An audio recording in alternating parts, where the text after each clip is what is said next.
Imagina que você tem uma interface aqui, passa uma corrente, e aí você tem um campo magnético, e a pergunta era a descontinuidade do campo magnético quando você vai de uma região do espaço superior aqui para o inferior, certo? Então a gente já sabia, lembra, quando a gente pegava uma distribuição de carga e calculava essa descontinuidade do campo elétrico, a gente tinha basicamente que o E paralelo, ele não era descontínuo, né? Então E paralelo de cima menos o E. Ué, que estranho. Será que é porque o senhor não fez aqui isso lá? Ah, não, porque tá ligado aqui na tomada. O E paralelo de baixo é igual a zero e o E perpendicular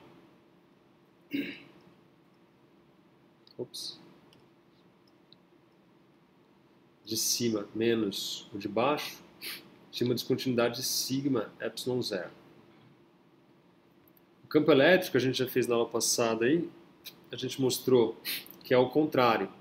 O B paralelo de cima menos o B paralelo de baixo, ele tem uma descontinuidade que é μ0k,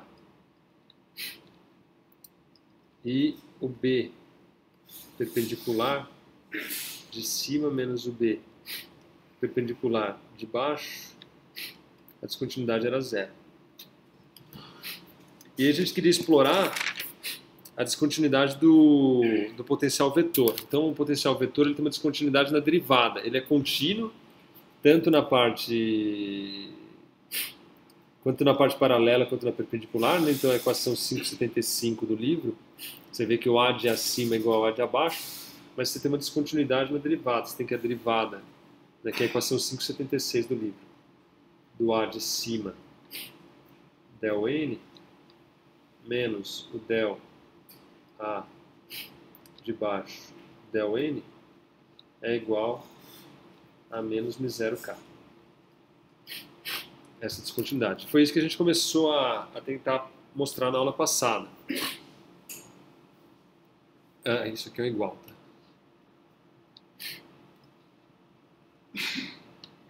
Para fazer isso na aula passada, a gente calculou o potencial vetor de um solenoide.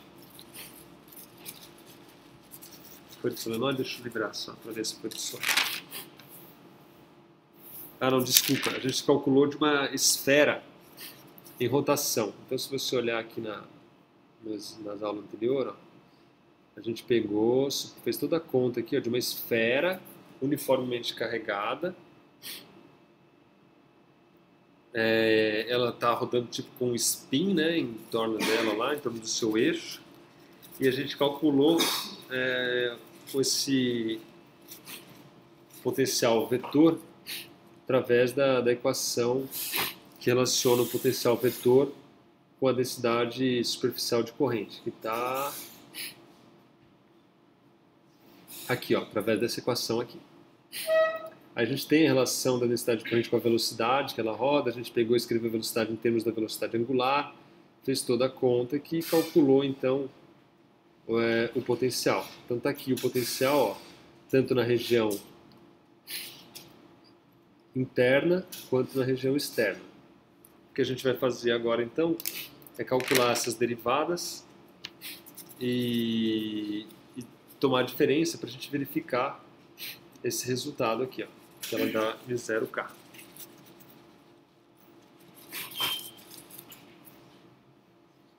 Então, primeiro para a gente notar que o A de baixo é igual ao de cima, basta se tomar o R aqui igual a R'ão, tá certo? Ou seja, a gente vai pegar exatamente na intersecção.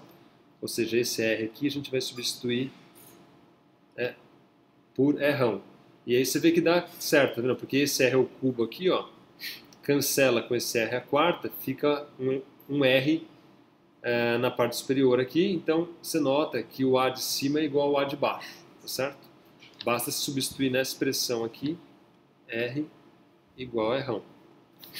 E aí você tem, então, que o A de cima é igual ao A de baixo.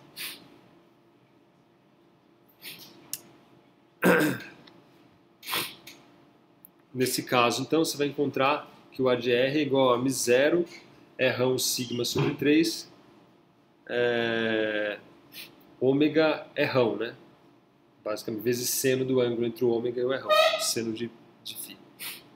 Finalmente, né, então a gente vai calcular a derivada del n desse A. Então, a derivada n, né, o n é o versor normal à superfície. No caso de uma esfera, é o raio, tá certo? É um del R. Então, o que a gente vai calcular aqui é o del A de cima, del n. O del n é o versor normal. Isso aqui nada mais é do que o del A, del R, tomando aqui o R por cima, tá certo? O limite vindo por cima.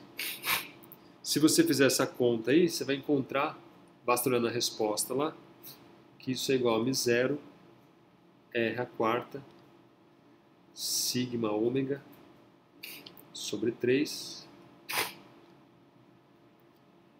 seno de π, todo abrindo o produto vetorial como ômega R e seno do ângulo entre eles.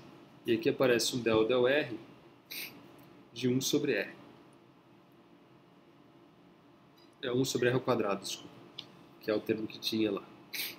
Fazendo essa conta aí, você vai encontrar que o del A de cima, del N, é igual então a 2 μ0 R ômega sigma. Já tomando o limite também, é que você tem que tomar o limite de R vindo por cima. Sigma sobre 3 seno de φ. E esse A aqui dá na direção dele mesmo, né, que é o φ versor. Tá certo? Que é a direção do A mesmo. Se você olhar aqui, ó, lá atrás, ômega vetor R dá um vetor na direção φ. Basta você olhar lá na figura. Fazendo o mesmo para a parte de baixo, o del A, então, de baixo, del N é igual, então, del A de baixo, del R, vindo agora por R menos.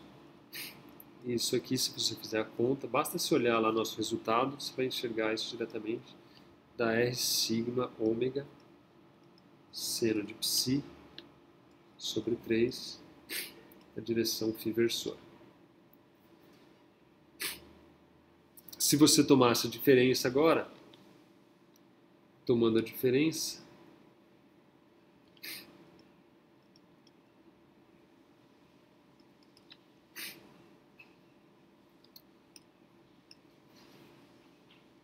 você vai ter que o del A, vou pôr aqui acima, del N, menos del A abaixo, del N é igual a menos μ0 R ômega sigma seno de φ versor.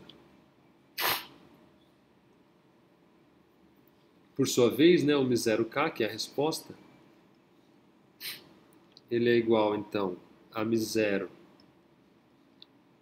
sigma V, né, o K nada mais é do que sigma V. O V é o ômega vetor R, então dá μ0 sigma ômega vetor R, que por sua vez dá igual a mais μ0 sigma ômega R vezes seno de psi φ versor. Que é exatamente olhar menos isso aqui, ó. Tá certo? Ou seja, isso aqui é igual a isso aqui em módulo, de forma então que a diferença del A acima menos del N del A acima del N é menos del A abaixo del N é igual a menos μ0 K vetor, como queríamos demonstrar. Tá certo? Então isso aí foi só para concluir então as nossas relações aí de descontinuidade, tanto do campo magnético quanto do potencial vetor. Ok? Agora, para concluir o capítulo 5, e a última parte do capítulo 5, a gente vai falar sobre a expansão multipolar do potencial vetor. Certo? Então a gente vai apresentar aqui o 5.3, que é essa expansão aqui.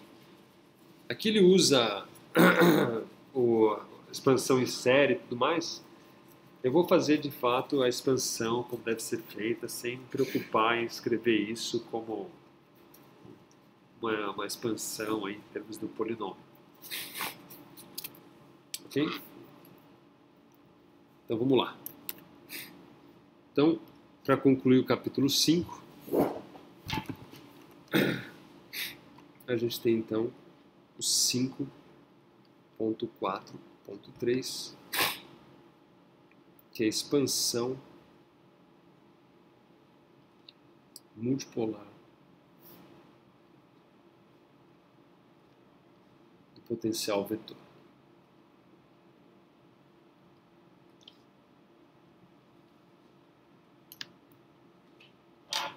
Então, muito bem. Então, nossa ideia é igual a gente fez com o potencial com o dipolo elétrico, certo? Então, a gente tem, na vez agora a gente tem duas cargas, a gente tem aqui uma certa espira. Está aqui a minha espira. Essa espira aqui está passando aqui uma certa corrente. A gente põe aqui uma origem em algum lugar aqui e define então as minhas distâncias aqui. Então você tem uma distância aqui R', eu quero calcular esse ponto numa certa posição R, e aqui eu tenho minha distância, né? Que eu chamo de CR estranho, que é o R menos R'. Então aqui está meu R, aqui está meu R'. Então a gente tem essa configuração aí. E nós vamos então fazer a aproximação multipolar, supondo então que o meu R é muito maior que o meu R'. Então é a mesma ideia que a gente tinha quando trabalhava com duas cargas, no caso do dipolo. Você tem um filamento pequenininho aqui, vamos dizer assim, você quer calcular lá na PQP o potencial vetor. Então, como é que a gente pode aproximar a fórmula do potencial vetor se considerarmos em regiões distantes de uma distribuição de corrente? Então, a ideia é sempre escrever na forma de uma série de potência. A ideia, então, é a série de potência de 1 sobre R. É isso que a gente quer fazer, certo? Porque o R é muito grande, né? Então, a gente tenta expandir isso de tal forma, escrever numa série de potência de 1 sobre R. Se o R é muito maior que o R', obviamente, então, que a série ela é dominada pelos termos de menor ordem. Então, vejamos. A ideia é partir da relação, então, do potencial vetor e a corrente. Então, o potencial vetor criado por uma corrente, de um certo filamento aí, ela pode ser escrita da seguinte maneira. o A de R, conforme a gente já viu. Ele é igual a μ0i sobre 4π, integral fechada aqui de 1 sobre R dl'. Onde meu dl' aqui, né, eu vou fazendo aqui, né, a integral de linha em todo o percurso aí. Então a ideia básica é igual ao que a gente fez para o dipolo elétrico. Então você vai calcular esse R aqui, na realidade é o R estranho ali, né, que é a distância do elemento dl até o ponto onde eu quero calcular o campo, tá certo? Essa que é a distância aqui, nessa posição aqui. Então, essa distância nada mais é do que R menos R'. A gente vai ao procedimento padrão aqui. Então, módulo de R ao quadrado nada mais é do que módulo de R menos R' ao quadrado.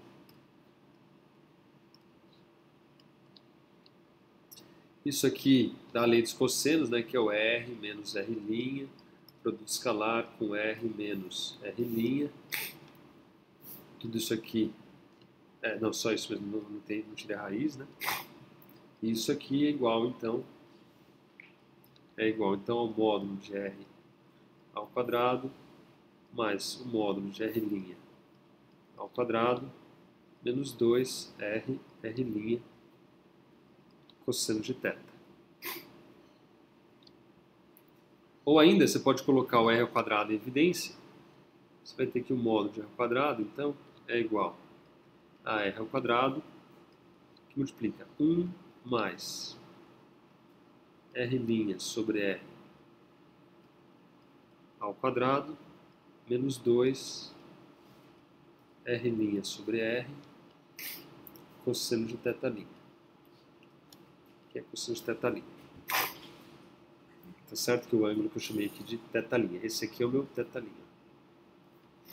Tá certo que é o cosseno entre o ângulo R' e o R. Ok? Logo, eu posso escrever o meu R, tomando a raiz dos dois lados, igual, então, ao R raiz de 1 mais epsilon, onde esse epsilon, então, é igual a R' sobre R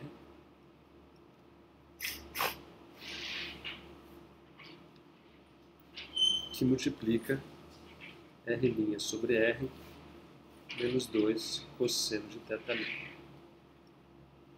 Tá certo? Só reescrevi a expressão aí para ela ficar em termos desse termo aqui.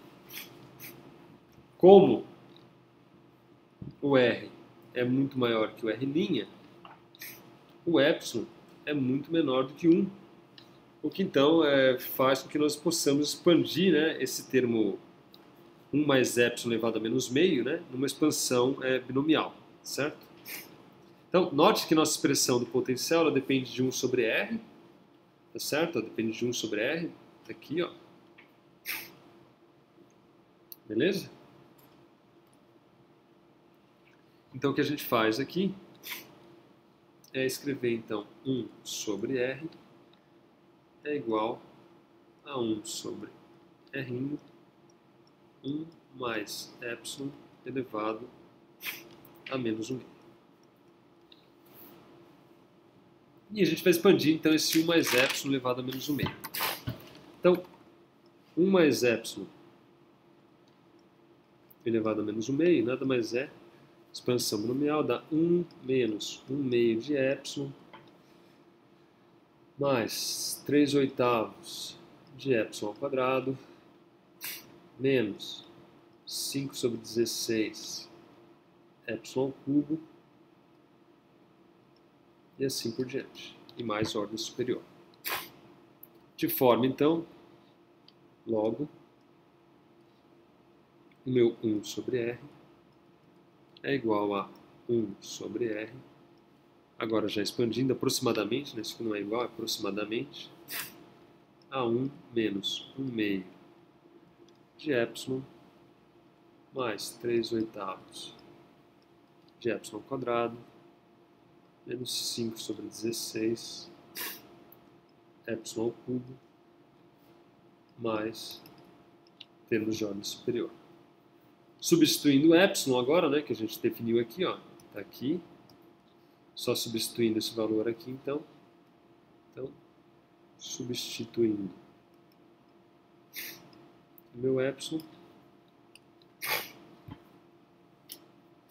então eu vou ter que 1 sobre R é igual a 1 sobre R', e aí vem 1 mais R' sobre R cosseno de θ'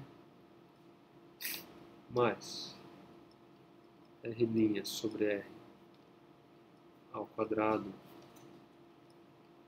3 meios cosseno ao quadrado de θ' menos 1 meio, mais, basta você fazer a conta, você vai encontrar isso aí.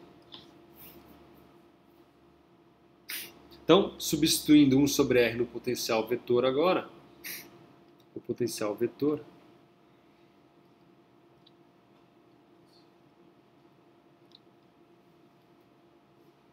pode então ser escrito. Então isso aí é só 1 sobre R, né? Agora eu vou escrever o potencial vetor.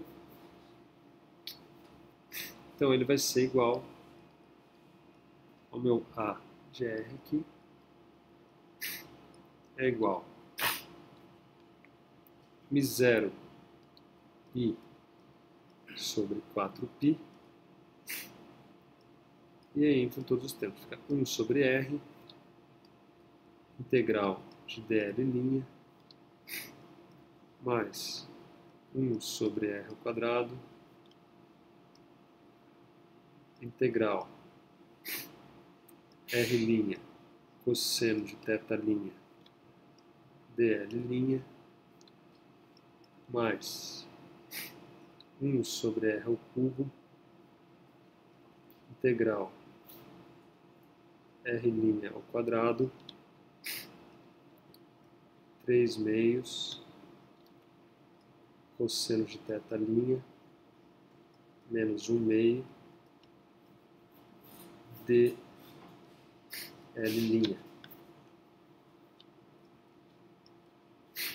Ok? Então, aqui nós temos, então, o termo de monopolo. Aqui a gente tem o termo de dipolo. E aqui a gente tem o termo de quadrupolo. Agora, o que a gente precisa notar é que o termo de monopolo é dado pelo deslocamento total, tá certo? Essa integral fechada de dl'. Ele está simplesmente medindo o deslocamento para sair do ponto A e chegar até o ponto A, visto que é um caminho fechado. E como esse caminho é fechado, essa integral, então, de dl' é igual a zero, tá certo? Tornando, então, o termo de monopolo magnético sempre zero.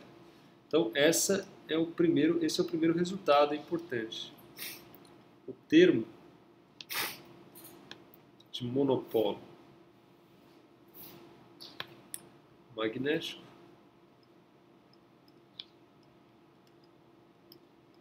é nulo. Ou seja, não existe monopolo magnético. Então isso reflete o fato de que, pelo menos aparentemente, né, até onde já sabemos, não há monopolos magnéticos na natureza. De forma que o termo denominante, né, é o de dipolo. Então, a gente tem que o A de dipolo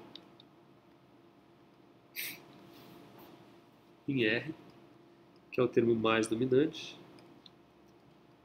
ele é igual então a μ0i sobre 4πr ao quadrado, integral fechada de R' cosseno de θ' dl',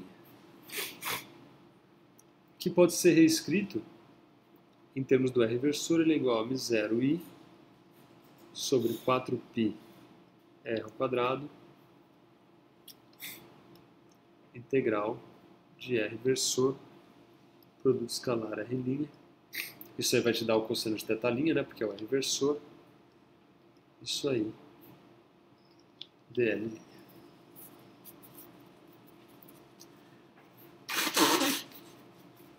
Agora a gente vai reescrever esse termo aqui, ó, a integral de R escalar de R' dl' de uma forma mais conveniente. Então vem aí algumas propriedades, aí, uma matemática meio chata, mas para a gente escrever isso na forma usual do dipolo, tá certo? Então, reescrevendo aqui, ó, integral de R versor produto escalar R' dl'. Então a primeira coisa que eu vou mostrar para vocês é que isso aqui é igual a menos a integral do gradiente de R' produto vetorial com dA'. Então, para isso a gente vai definir o seguinte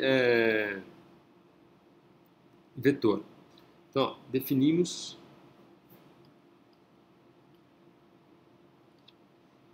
um C vetor R versor produto escalar R', que eu vou chamar aqui, ó, só para simplificar, de um C T', certo? Onde T é um escalar. O produto de R com R' é um escalar, né? Eu vou chamar ele de T'. E onde o C é um vetor constante, tá certo? Muito bem. Então vamos calcular aqui, para começar, a integral do rotacional de C T' dA'. Isso aqui por Stokes nada mais é do que o integral de circuito fechado aqui de CT' dL', tá certo? Por Stokes. Mas, calculando o rotacional aqui de CT', usando uma propriedade aí que vocês já devem ver, que é um vetor vezes um escalar, né? Isso dá o escalar rotacional do C menos o C produto vetorial do gradiente do T'. Tá certo? Isso é uma propriedade, olha lá para trás que você vai ver isso aí. Note que o T', né, ele depende da variável que está sendo derivada ali pelo gradiente, né? Agora o C é uma constante, tá certo? Então o rotacional do C aqui, ó, ela dá zero. De forma então que esse rotacional aqui de CT' nada mais é do que menos o C produto vetorial com gradiente T'. Então, retornando aqui para a minha integral de dl, essa integral aqui, ó. Aliás, minto, essa integral aqui, ó, onde a gente tem o rotacional de CT', eu vou substituir por isso aqui, tá certo? Porque o primeiro termo dá zero. Então daqui eu consigo mostrar para vocês que a integral do circuito fechado de CT' dl' é igual então a menos a integral de C produto vetorial do gradiente de T'. Isso tudo produto escalar com dA'.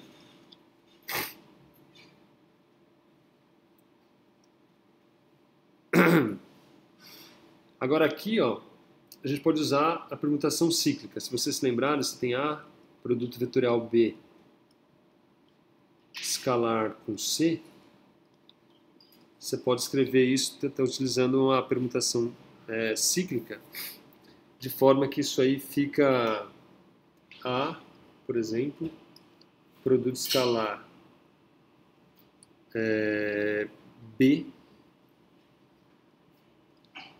rotacional com C. Tá certo? Só rodar tudo, né? Isso, o C entra no lugar do A, o A pula para virar um produto escalar e o B pula na primeira posição, tá certo? Só rodar tudo aí.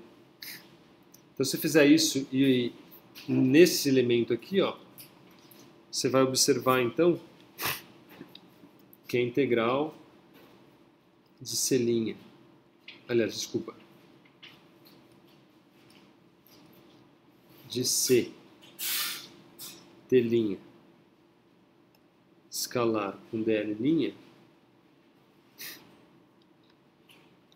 é igual, então, a menos a integral de C, produto escalar, gradiente de T', produto vetorial com dl'. Tá certo? Agora o C, ele é uma constante. Então eu posso simplesmente colocar ele para fora aqui da minha integral, sem problema nenhum, tá certo? Então eu vou ter aqui, note que eu tenho C escalar com D' aqui, então eu vou ter aqui que C, produto escalar da integral de T' dl' é igual a menos C, produto escalar do gradiente de T', produto rotacional com dl'. Tá certo? Você está me acompanhando ou não? Então agora o C, né, veja, se eu tenho C escalar A igual a C escalar B, então A é igual a B, tá certo? Então daqui eu tiro que a integral de T' dl' é igual a menos a integral do gradiente de T' produto vetorial com dl'. Substituindo T pelo nosso R menos R', né? Isso foi isso que a gente identificou aqui, ó. Isso aqui é o meu T'. Substituindo, eu vou ter então que o R escalar R', dl', aqui não tem esse ponto aqui, né? Porque esse cara é um escalar, é igual a menos o gradiente de R menos de R escalar com R', produto vetorial com dl'. Que era exatamente o que a gente queria mostrar. Se você olhar aqui, ó, isso era exatamente o que a gente queria mostrar aqui em cima. Tá certo?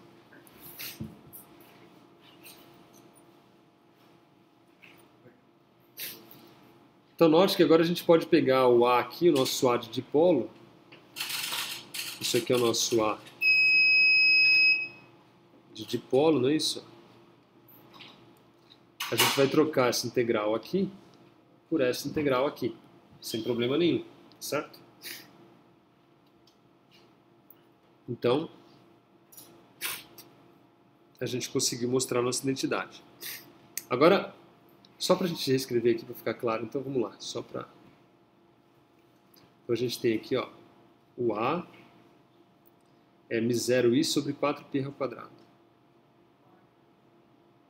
Então você tem aqui m0i sobre o 4πr ao quadrado.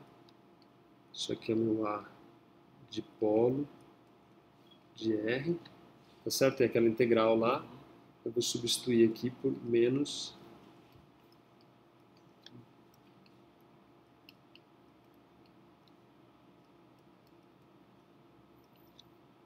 beleza? Sem problema nenhum. Agora vamos olhar esse termo aqui, ó. gradiente linha, o gradiente de R escalar R'. Isso aqui, se você olhar as propriedades, eu posso escrever ele como sendo produto vetorial do vetorial. Dá um R versor, produto vetorial rotacional de R' mais um R versor escalar, o nabla R'.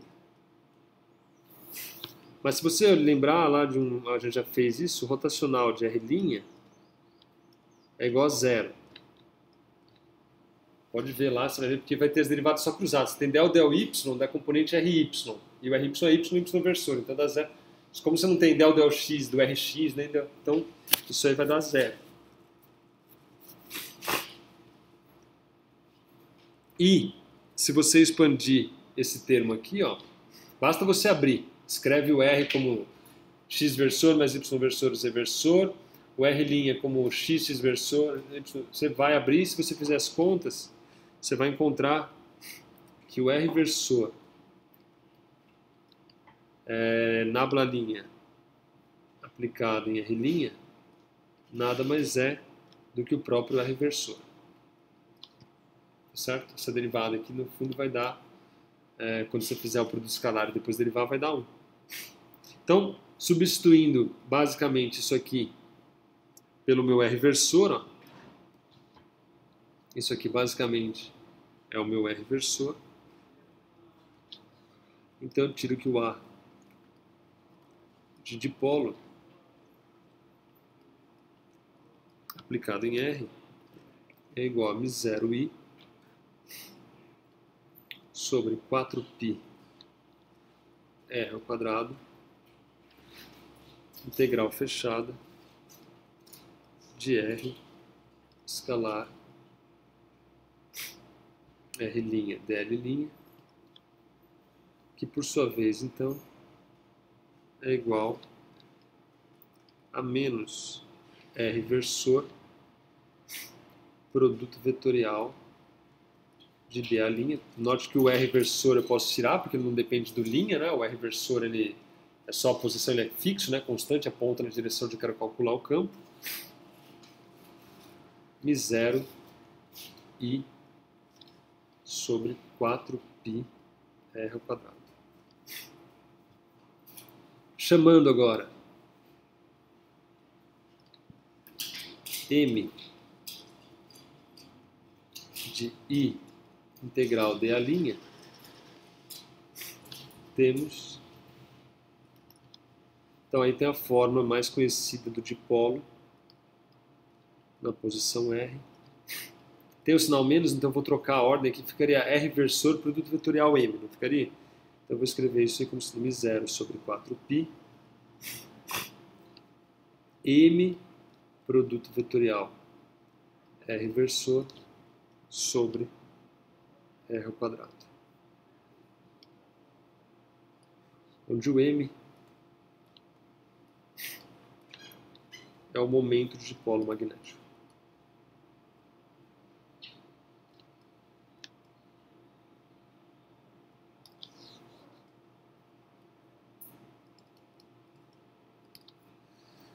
Então tá aí a nossa expansão multipolar, na verdade nesse caso dipolo magnético, onde esse M é um vetor aí, é o momento de dipolo. Agora eu pergunto para vocês, em que direção aponta o M aqui, na nossa figura aqui? No fundo, pelo meu abuso de linguagem, que vocês não vão descobrir. Onde vocês acham que aponta? Se você olhar minha figura aqui, ó, que está lá no infinito e além. Aqui, hã? Está melhorando? Daqui 10 anos está ótimo, excelente. Essa é a mesma caneta, só a espessura dela que muda. Então, mas só, tá mais grossa, né? É a mesma caneta? Só mudou a espessura aqui. Eu tenho tá no 2 ali, 0,2 ali? Tava 0,1 antes. Tá apontando para fora? Você daqui tá apontando assim, o M? Exatamente, aponta na direção do DA. Do DA, Tá vendo aqui, ó? Esse aqui tem uma bússola aqui, mas no fundo isso aqui é um vetor. Esse cara aqui assim, ó. Certo? Então o M, ele aponta na direção do elemento BA aqui, ó. Esse é o cara aqui do produto. Que é o nosso momento magnético. Ok? Então isso vai concluir o capítulo dos nossos 3 capítulos. A gente vai fazer o 5, 6 e o 7. Esse conclui o capítulo 5.